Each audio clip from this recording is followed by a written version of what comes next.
Bernard Frank, so Happy New Year, Bonne année, Auguri, Feliz Año Nuevo, and in all the languages of ISU.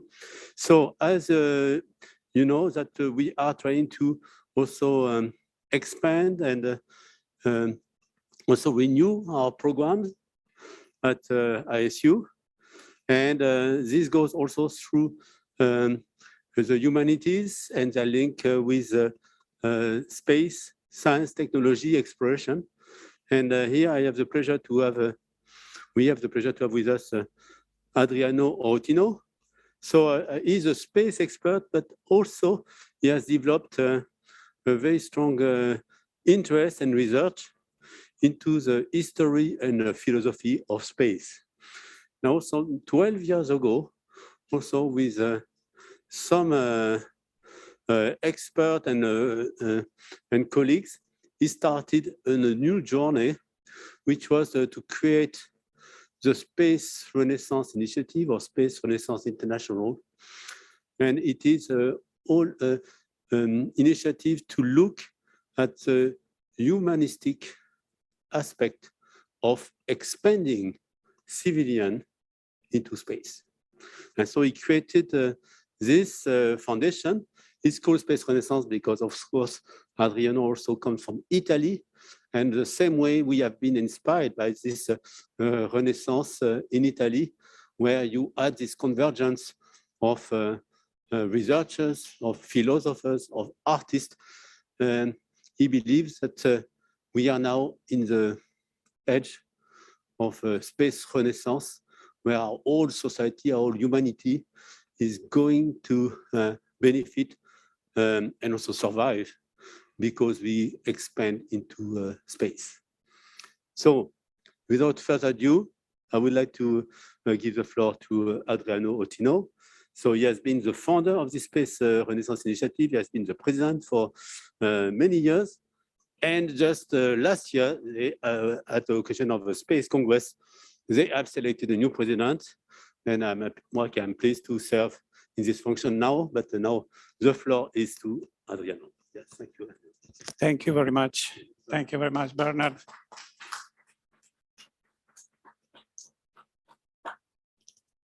Can you hear me fine? Yeah. Great. So what are we doing here today? We will be talking about philosophy. The first question is why in a space university we should talk about philosophy. Is that useful to go into space, philosophy? These are some of the questions that, of course, we could try to reply. My answer is yes, it is very much useful because to go into space we need science and technology, but we also need philosophy. Otherwise, we don't know where to go, why we are going, why we should take some priorities and not other ones, and so on. So the civilization expansion into space needs two principal legs, science and philosophy. So what is philosophy? According to Socrates, philosophy is the art of dialogue between people, to exchange arguments, to exchange motivations, to exchange rationale, to discuss rationales, to put the rationales at proof of discussion and discussion and discussion and discussion. And even when there are no arguments against, Socrates stimulated his students to invent some arguments against in order to prove the truth of some concepts. So we're talking about philosophy. I think philosophy is a quite justified matter of discussion in a space university. And since we are now 8 billion terrestrials in one only planet, we are not only talking about philosophy, but we are talking about space philosophy. Because 8 billion people on one only planet cannot make it anymore. and the proof is evident with the climate problems, with the resources problem, with the pandemics, with a lot of threats that are menacing our civilization. So we will talk about philosophy here and space philosophy. And I will try to make this thing working because technology. Okay. So defining cosmic humanism or astronautic humanism or space humanism or whatever we want to call it. But the key word is humanism, because if we are not humanists, we don't need space. If we are humanists, we want to preserve our 8 billion people intelligences patrimony. So we need to go to space. Our true richness is 8 billion intelligences. Sorry, I forgot one thing.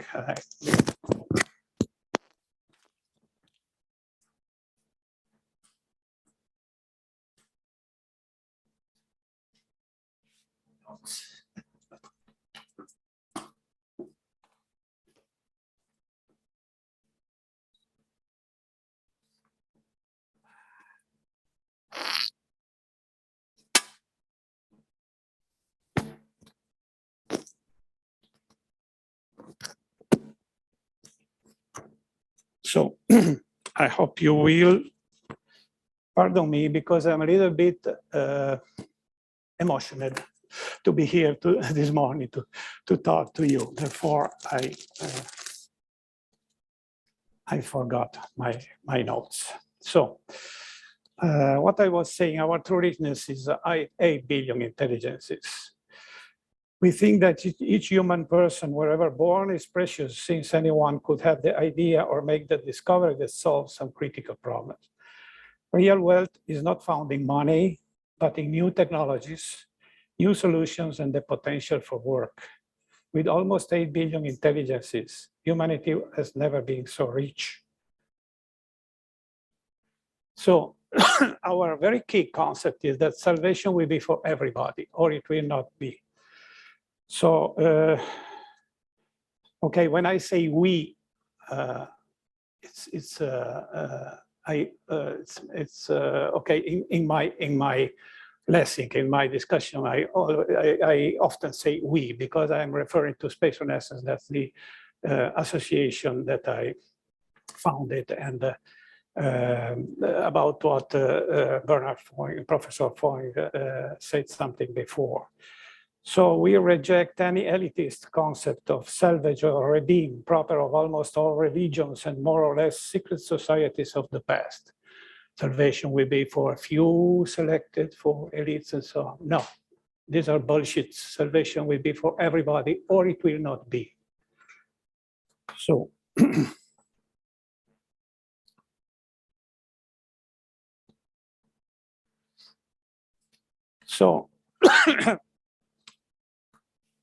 the Space Renaissance is rooted in classic humanism and going upwards.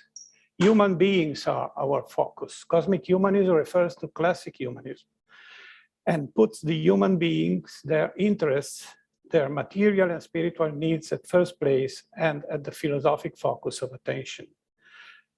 Yet cosmic humanism also goes beyond. Classic humanism couldn't have knowledge of the limits posed by our mother planet to human growth.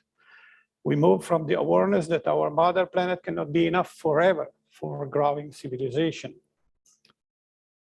And during the centuries and the millennia, we had an evolution of the evolutionary factors. The main evolutionary factor is not physical strength. It is no more physical strength as it was in the beginning when the first Homo sapiens and the Neanderthal people were populating this planet. While the civilization, while our species became a cultural civilization, more and more the evolutionary factor from the physical strength changed into intelligence and social intelligence, most of all. So should we lose 30% or more humans, it would mean to lose many precious, intelligent, yet physically weak people. We need to conserve our whole human patrimony, the intellectual platform necessary to step to the stars. During the Renaissance, we also had, let me say, counter philosophers that I call the dark side of the Renaissance, like Niccolò Machiavelli. In his second book of Discourses, he talks about the beneficial effects of natural catastrophes, a kind of purge to limit the number of inhabitants of a nation. And he mentioned the pest of the 13th century as a positive process to reduce the number of humans. Now our duty is to opposing such kind of Armageddon, such kind of anti-human philosophy. Machiavelli makes a typical philosophical mistake. He exchanges the map with the territory, where the territory is humankind and the map is a fat body burdened by superfluous materials, the supposed waste. Talking about people, who would be the good material and who would be the waste. A purge eliminates waste, but doesn't terminate intelligent lives, at best does. In other words, as Kant stated, each rational being shall be always considered as an end and not only as a mean. So bye-bye, Machiavelli, we lost you. And an historic consideration. During 13th century, planet Earth provided more than enough resources and environmental good conditions, and humans were just some hundreds millions. There were room and time for try, error, recover. The trend was, however, ascending from low to higher cultural levels. Any purge today will have irreversible effects, bootstrapping a cultural decay.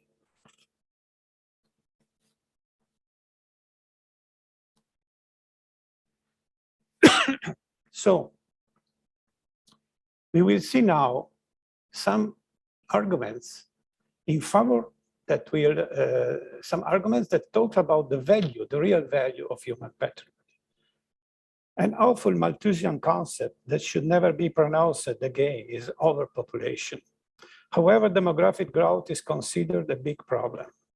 And nobody does to discuss demographic growth. We not only refute the concept of overpopulation, the global multi-crisis is due to our growth in a philosophical closed system, not to the growth in itself. We dare to constitute the true positive rationale of human growth.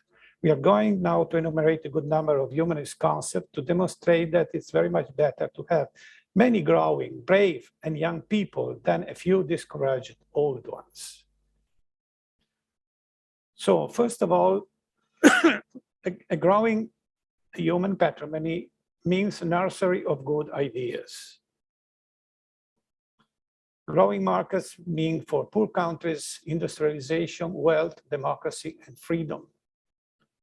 Let's note that industrialization is key for the growth, the cultural growth. This is something we tend to forget in these times of harsh critiques of the industrial society. Growing business and jobs is another consequence of the human patrimony increase. More opportunity of such a growth from very indigent condition to medium status, social status, to wealth. And also means a growing cultural diversity with many, especially if the space diaspora will take place, many different communities will be born. They will be somehow insulated with respect to the globalized terrestrial society of today. That will mean a growing diversity, cultural diversity. That means evolution.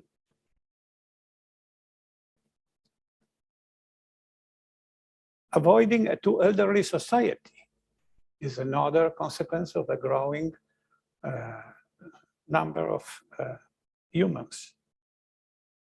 The joy of being many, working, collaborating, competing, socializing, loving, making children. And last but not least, natural instinct. If there are so many billion people, maybe there will be a girl or a boy for me too.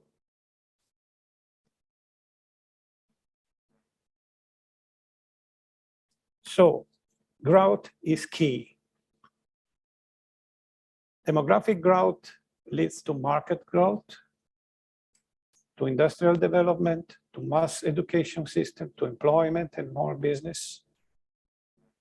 Industrial development leads to human dignity, ethical enhancement, hope in the future, progress of civilization, and the cycle can restart. And in the core of this paradigm, arts and science development are the real core. So numeric growth and civil growth are strictly interdependent. This is Julian Simon paradigm that shows that numeric growth is key to the progress and introduces human intelligence in the equation of crisis and development, in the loop of crisis and development. Growth of population and incomes generates shortage of resources and forecasts of shortage of resources. So increase of prices, new opportunities of profit, new ways of satisfying shortages, new enterprises, increase of resources, growth of wellness, and back to the growth of population and incomes. So according to Julian Simon, numeric growth is key to the progress. And the crises are, in the history, the crises are propedeutic to new progress when intelligence comes in the process and generates new solutions. This is something that Thomas Malthus didn't understand. And for Thomas Malthus, humans are just a mouth to be fed. For Julian Simon, there is a bread upside any mouth. And this is the difference. So Homo sapiens had a great success on planet Earth. We had the Renaissance, the scientific revolution, the industrial revolution, and a very important demographic growth that in our days reach almost 8 billion people. Not everything was positive. We had many positive results like technology development, economy development, mass health systems, mass education systems, social progress, human dignity, freedom and democracy, growth, increased nursery of ideas. And we also had overexploitation, pollution, waste of resources, environmental decay, alienation, mass extinction. And the fact that these two tendencies are competing in a closed environment of planet Earth, generate a crisis. But fortunately, the increased nursery of ideas also generates solutions to go over the crisis. Unfortunately, we are now witnessing a vision of the world that is still pre-Copernican and see planet Earth as the center of the universe and a closed environment. Planet Earth is also called the planet in these days, as it will be, as it is a closed environment, a kind of sealed, invalicable cage for humans. However, Earth is in space. This is the good news. We are not something different. Our planet is the third planet of our solar system.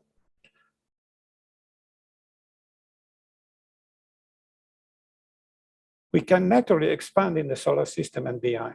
with the help of our natural resources that are curiosity, intelligence, science, and technology.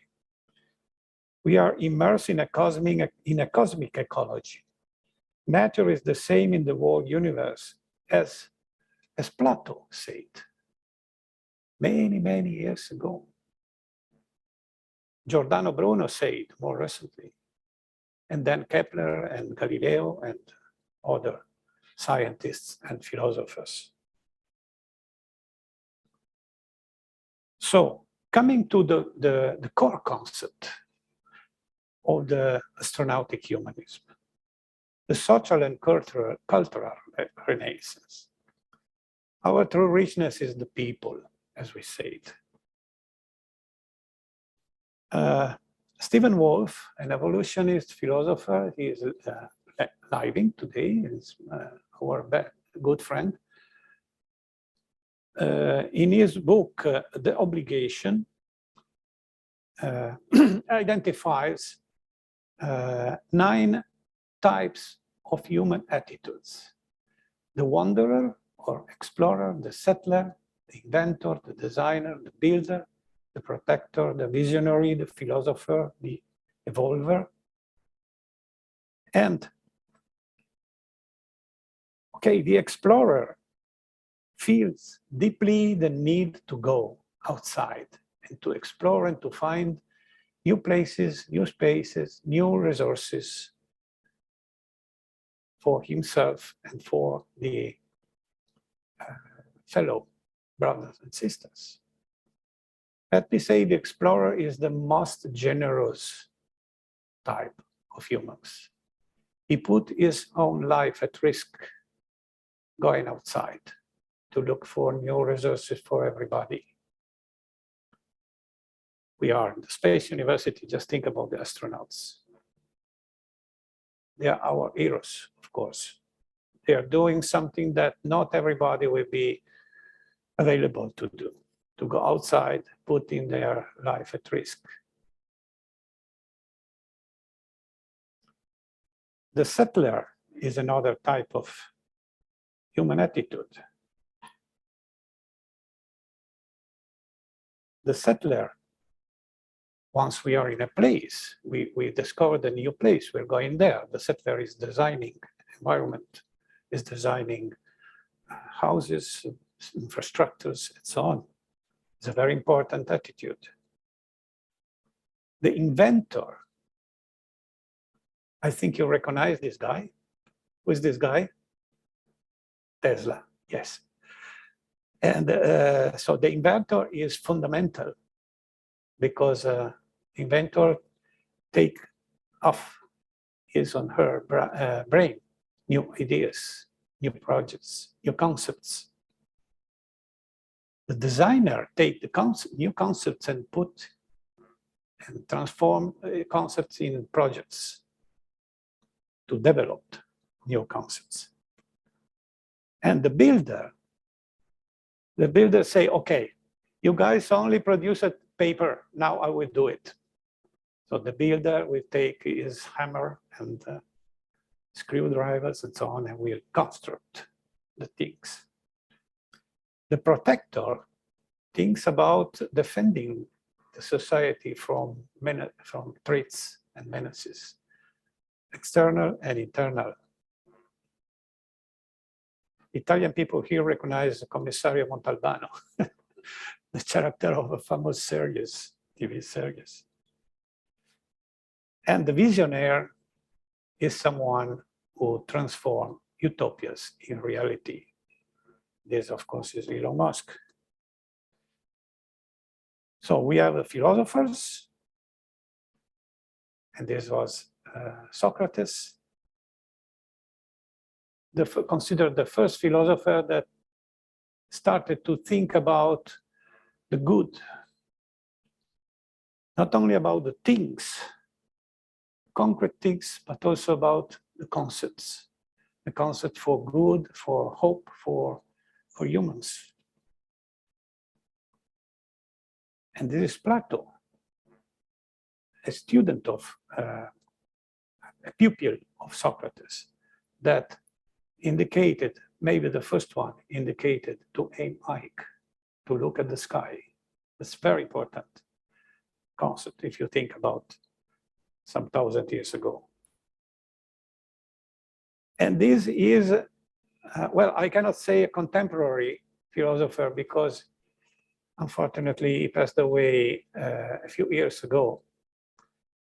I don't know if someone recognizes him, maybe not. His name is Robert Pirsig, and he is the author of the Zen and the Art of Motorbike Maintenance. And he talks about quality, he talks about the metaphysics of quality, he talks about Plato, by the way, and said some very important evolutionary concepts, identifying a progress from the inorganic level to organic, to social, to intellectual. He identifies 4 different schemes of values linked to this.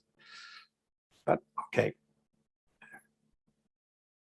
I think Pirsig, though he never wrote about space, he only wrote two books.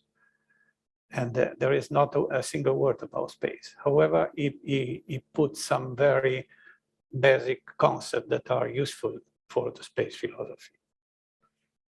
And the evolver, the last type identified by Stephen Wolf is the evolver, someone who feels inside himself or herself very strong the evolutive impulse. Then we have another philosopher, Howard Gardner, he is living, that classified human intelligence, identifying 9 types of human intelligence: the linguistic, the mathematical, logical, the musical, visual, spatial, bodily, kinesthetic, interpersonal, naturalistic, and existential. So the linguistic, of course, are all the poets. This is Giacomo Leopardi, a poet that was also a philosopher. He wrote at the beginning of 1800.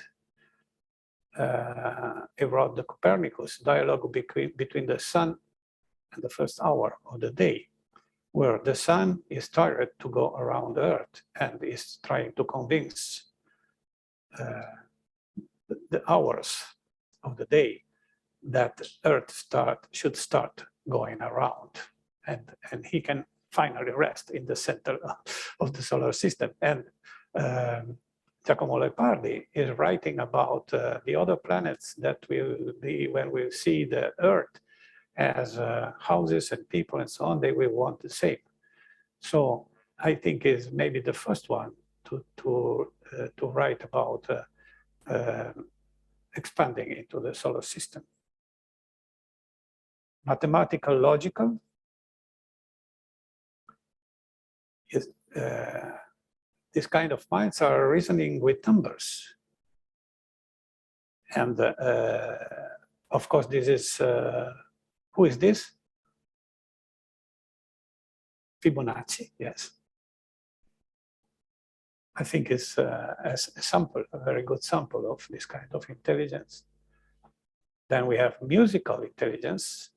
Of course, this is Amadeus Wolfgang Mozart.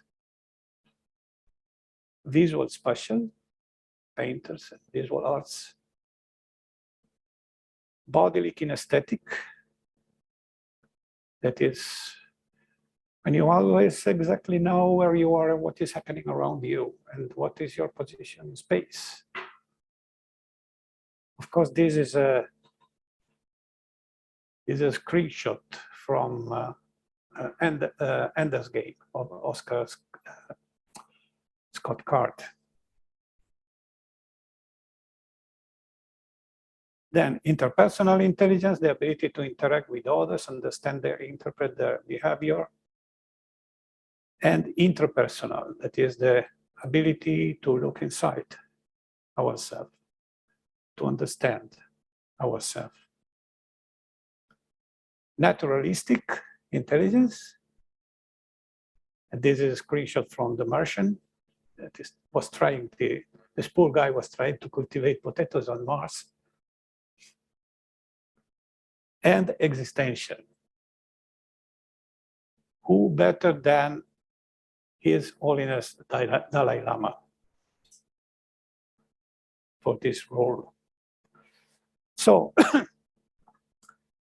I put together a very reductive matrix as an example only. If we put in a two-dimensional matrix the 9 types of Stephen Wolf of human attitudes and the 9 kinds of intelligence, you see that we will have already a very high number of combinations. And if we think that we not only have one of these characteristics, maybe each people has 2 or 3 combined in different percentages.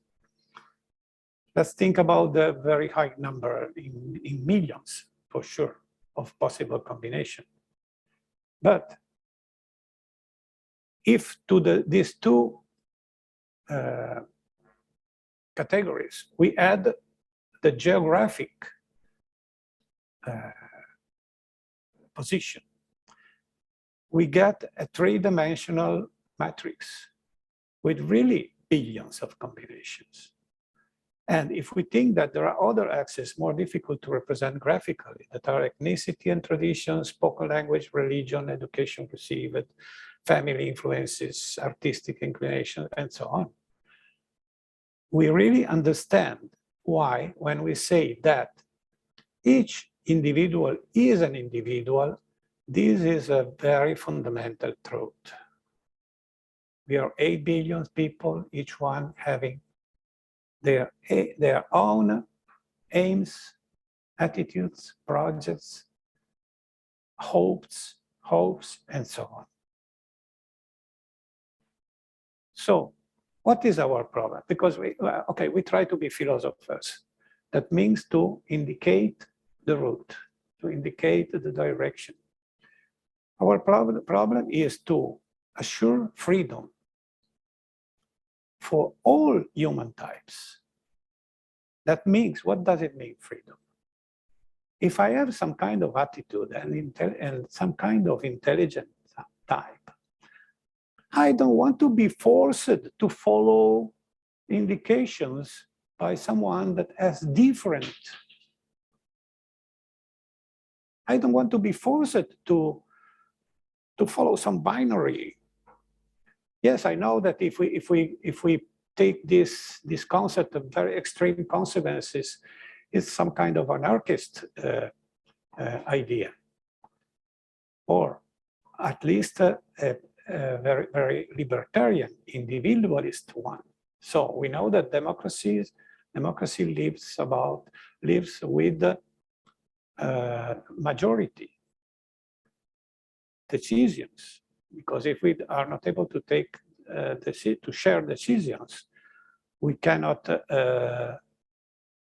progress, because almost all we make in our very complex society is requiring the concurrence of efforts. So individuals alone cannot do anything. And for sure, they cannot expand into space. So we need to be cooperative, not only free, but also cooperative. We need to be free and cooperative. So I think philosophy should never try to indicate which kind of governance, which kind of social model, which kind of I don't know, political decision should be taken. Philosophy should give the basic concepts under the political decisions. And a very basic need to guarantee the freedom for all human types is to give them resources and space for development. So if the majority takes a decision and I don't agree, I should be free to go somewhere else.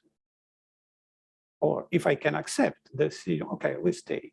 If not, never mind, we are friends, the same, but I will try to go to another place where we can maybe build a community based on different concepts. So for all of these things, we need space. We cannot do these things being closed in a closed environment like Earth is nowadays for us that are almost 8 billion. Okay, I mentioned Stephen Wolf and Howard Gardner, and I will mention now Abraham Maslow. That's a great philosopher that is only recognized for his psychological work and is almost only used in the management courses to indicate the ways to motivate people. Abraham Maslow made the basic concept of the pyramid of hierarchical needs, starting from the basic needs, biological, safety, love, and belongingness, and going up to esteem, reputation, cognitive, aesthetic, culture, self-actualization. And more recently, an 8th level were added, that is transcendence, beyond personal self, caring for others.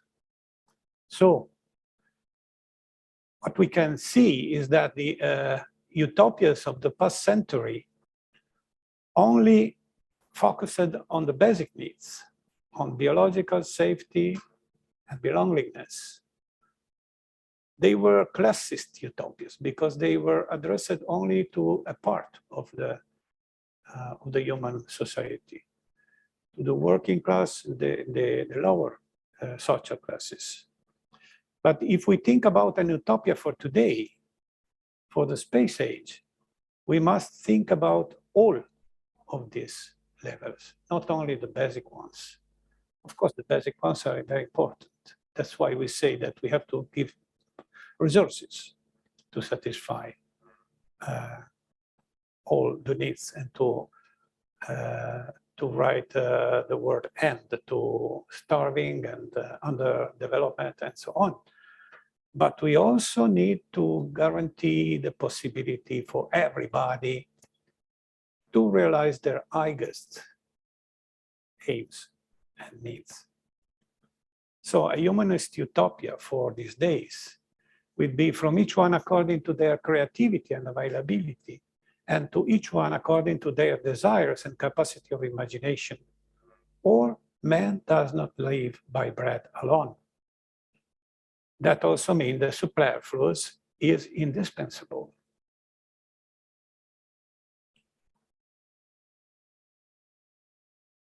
So the civilization evolution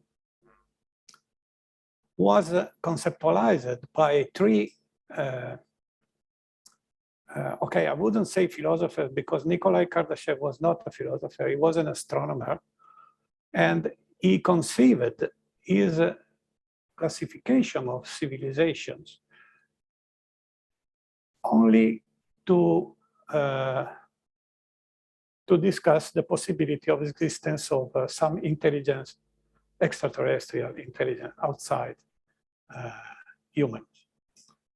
So he said that a type 1 civilization is using only own planet's energy, a type 2 civilization is using own solar system's energy, and a type 3 is using our own galaxy energy. After that, Robert Zabring, the founder of the Mars Society, added the concept of resources. He said that a type 1 civilization is using our planet's resources, a type 2 is using our solar system resources, and the type 3 using own galaxy resources. Carl Sagan, the founder of the Search for Extraterrestrial Intelligence Institute, added the information criteria, so the capability to manage planetary information, solar system information, galaxy information. At the Third World Congress of Space Renaissance, we added social inclusivity as the fourth evaluation criteria. Type 1 is fight for our planet's resources. That is the current situation. We are still fighting for planet resources. Type 2, taking profit of the solar system resources, will be 100% inclusive. 8 billion people in the solar system will be nothing. They will have enough resources for trillions of people. Somebody say 600 trillion people could live with the resources of the asteroid belt and the moon, the Jupiter moons and so on. And type 3, I'm not able to think about galaxy because it's even difficult to think about solar system today, let alone galaxy resources. So,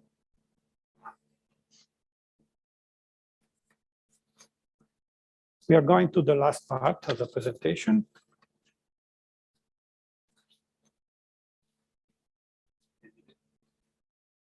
Ten minutes, good.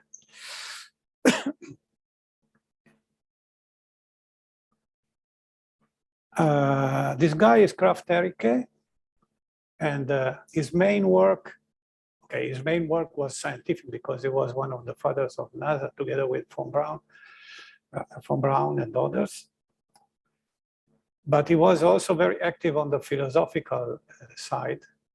And his main work is the terrestrial imperative, extraterrestrial imperative, why mankind must colonize space. And he wrote it in 1981. And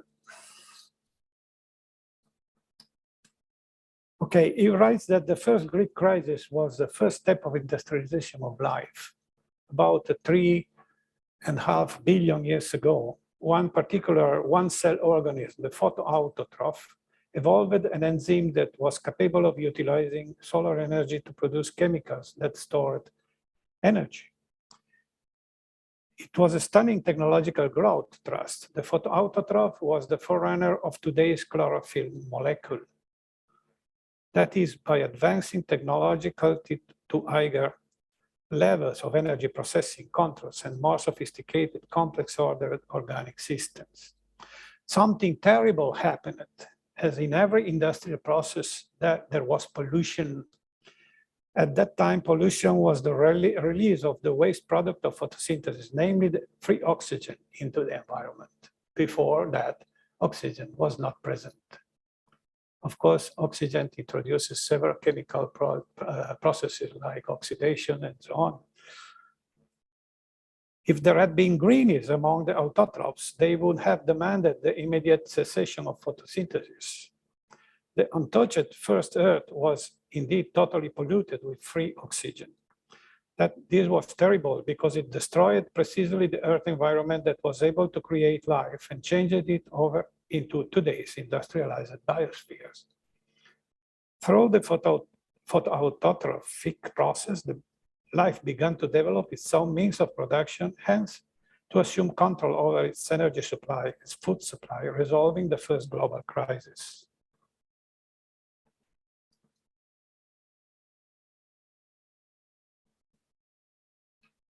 So, facing the crisis, the choices were to give up and perish or advance and grow. The natural history tells a struggle of life for freedom. Thank you very much.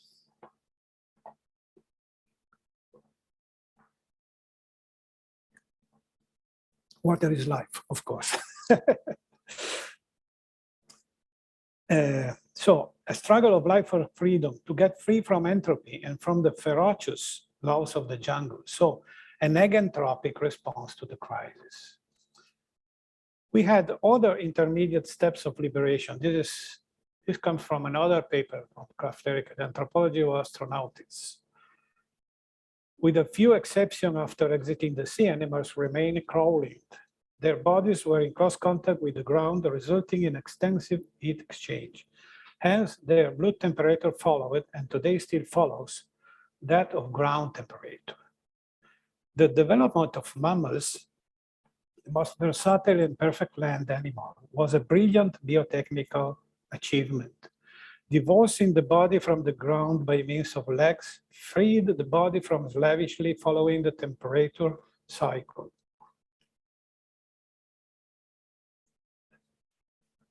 You can unmute, okay. Now it was no longer necessary to lay eggs and depend on the sun for hatching. Therewith, life became almost independent of climatic conditions. The conquest of the land could be completed. Also, the lower atmosphere could be occupied in time by follow-on development of the reptiles, which show the better growth potential for this environment than mammals. And nowadays, we have means to go outside, to go upwards, and to escape the gravitational well of our mother planet. That is the next evolutionary step that we should move during these years. We don't have so much time to wait for better conditions.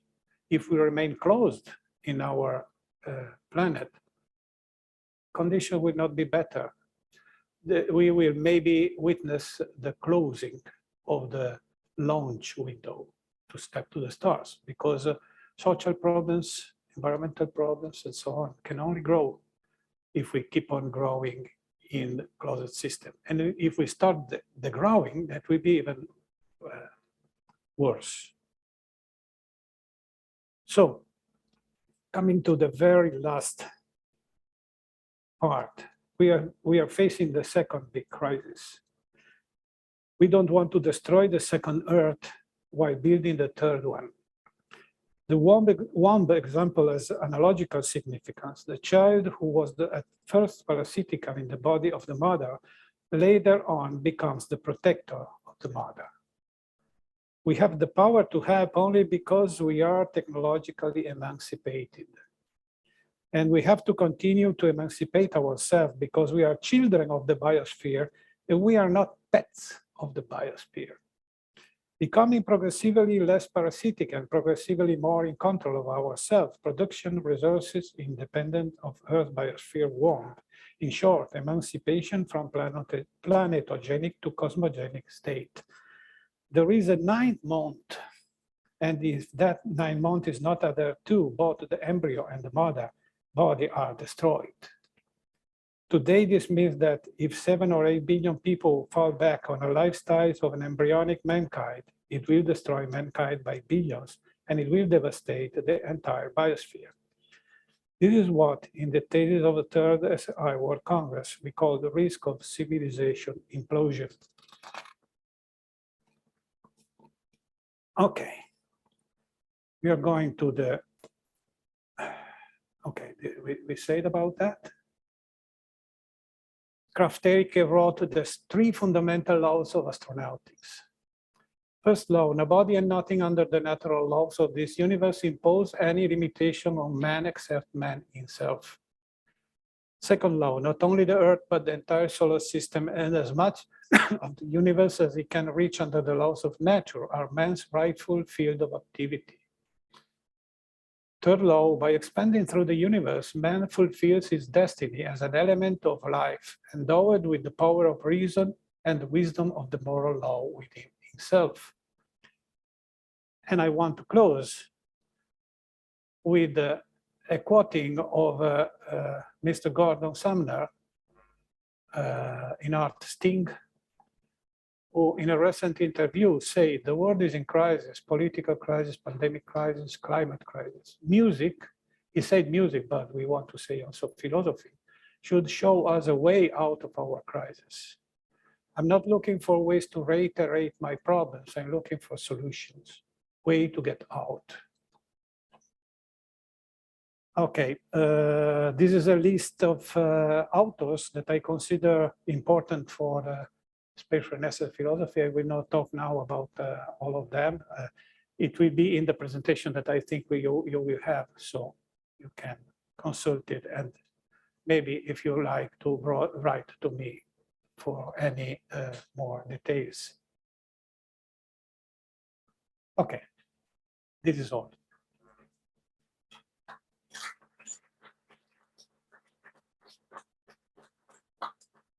Thank you very much. Thank you very much, Adriano. That is for you. Yeah. You have taken the good time. We have recovered. So we have a bit of time for question. So we allow ourselves 5 minutes total for question, because there is another lecture at 10:15. We have to give the floor. And we will have the opportunity at 12:30 to meet again in the Pioneer Hall. For those of you that want to have a discussion with Adriano, and we invite you to join in at 12:30 in the Pioneer Hall. So after we have finished this morning lectures. So any question to Adriano or comment? Yes, please. Identify yourself, and maybe you go to the microphone so that your colleagues from the Zoom can hear. Yes. Yeah. And also they ask some questions from the chat. So. Thank you for your presentation. My name is Jim. I think you talked about like many ways of life and many different types of people, and the philosophy and the things you talked about seem to have been pretty focused on Western culture. So the idea of expanse and colonization is a very Western idea. And when it comes to colonizing space, I do agree that it's important and that we should do it. But I have talked to many people from outside of Western culture who believe that maybe this might not be the best idea. What would you have to say to that? So what about, yes, other approach? What does the Dalai Lama think about your use? Okay, unfortunately, I didn't have the opportunity so far to talk, did discuss with His Holiness the Dalai Lama, and I can only say that to me, his view, and I wouldn't say religion, I would say philosophy, the Buddhist philosophy, is maybe the most humanist view that we have, and the most moral view that we have, because of his concept of compassion for people and for all the sentient beings. Sentient doesn't mean aware, but means beings that are able to feel pain and happiness and well and so on. So animals, just to be concrete. And I think this concept of compassion is different, similar but different from the Christian concept of compassion, because it doesn't mean only to help people who need to be helped, but it also means the capability to feel with them. Compassion is to feel with all the people and to understand and to be able to put ourselves in their shoes and to share the needs and everything. And well, I don't think I would be very curious to give this question to Dalai Lama or to some Lama, however, what they think about civilization expansion into space, because I think they couldn't be against, because their basic philosophy is very supportive to the growth and to the development, the further development of civilization. So I know this is not an answer because I don't know exactly what does it think. So this question is from another geographical perspective. Okay. Yeah, I guess I would like your history. Yes. So would we also want to have this concept of frontier expansion, conquest, or is there another approach? Yeah, like from the African countries, like what is their philosophy, or the South America or Southeast Asia or the Middle East? How do they view this? Because I noticed that most of your philosophers were from Western culture, so I was wondering if there is maybe more, like I like personalize with those philosophers, but I'm interested in to see what maybe other philosophers from other cultures that weren't highlighted as much would have to say. I guess that was my only question. Yeah. So yeah, so from Asia, so you have also references of philosophers that we could use and to broaden, in fact, the reflection. Oh yes, for sure we should. Yeah, unfortunately, our studies, our vision, our research is always very limited by time and so on. So therefore, I just was able so far to look to some contemporary philosophers and to some ancient philosophers. Maybe more, I am, what I'm doing, I recognize my limits, is to go fishing for philosophers that confirm my concepts. So I'm going around in the ancient and contemporary philosophers to look for concepts that are in tune with what I'm trying to develop. Because I think this is a problem for all the philosophers that are not maybe more philosophers than students of philosophy. Of course, I think in the Asian domain, there will be a lot of very interesting people that I hope that I will be able to study and to go fishing. Okay. In this case, I mean, according to ISU, also that could be a good subject for a workshop where you look at this international aspect and also the intercultural aspects of philosophy of space. Huh? So I know that you have submitted actually a proposal for this SSP on some of these topics. Yes. So that could be something to follow on. Huh? Good. Do we have some chat question? Yes.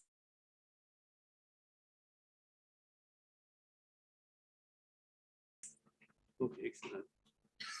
Hi, we do have one question from chat. What do you think about the theory that the further a civilization develops?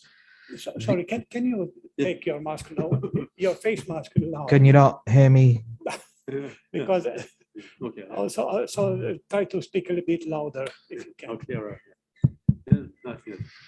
What do you think about the theory, a question from online, that the further a civilization develops, the closer it grows to its own destruction? Yeah, so the further a civilization develops, the more it goes to destroy itself. Oh, yes, yeah, yes, no. Yes, I know this is a very, very important question, especially in our days. Thinking about climate change and about pollution and about all the negative effects that I talk about, the negative effects of industrial civilization. Yeah, this is a challenge. We don't know if we will be able to open the high frontier before the multiple crises that are menacing us will lead to a collapse of civilization. We hope so. It is a race against time. And it is also very controversial because we are seeing the issues that SpaceX is having with the orbital test of the Starship that is being now delayed by FAA, considering some environmental conditions around the basis where the Starship will be launched. So there is this even more complication, that is that our effort to open the frontier could in some way worsen the environmental conditions. So it will be very hard. It will be very hard indeed. However, my idea is that if we don't open the frontier, if we don't start to expand, things will be worse. Passive strategies will not solve the climate crisis. Passive strategies will not solve the environmental pollution and so on. we can hope to solve these problems only if we start going outside and not escaping, but let me say, progressively transfer our development outside Earth environment. That will relieve Earth environment from the burden of our development. What I am sure, we cannot stop our development, because that will be the death of civilization. Okay, excellent. So not stop the development and technology, but not do it at all cost, because you want also to maintain the values, societal values, the peace, and so on. So that's something where I think ISU could do some work to show that how it takes everybody together as a village of different skills, different character profile, different history to build our world and go beyond. So now we have also to respect the timeline, because I see it's 10:12 and the next lecture starts at 10:15. So again, we can meet at 10:30 at the Pioneer Hall if you have some more questions. So Adriano would be here available and all day. You are leaving tonight? No, I'm leaving at midday, more or less. Oh, midday, okay, but okay, 12:30, and also we'll go for lunch. So thanks very much, Adriano. A long life to the... Thanks for this opportunity to be here today. I'm very proud and happy to be here, and I hope that what I tried to communicate was somehow helpful for your studies. Okay.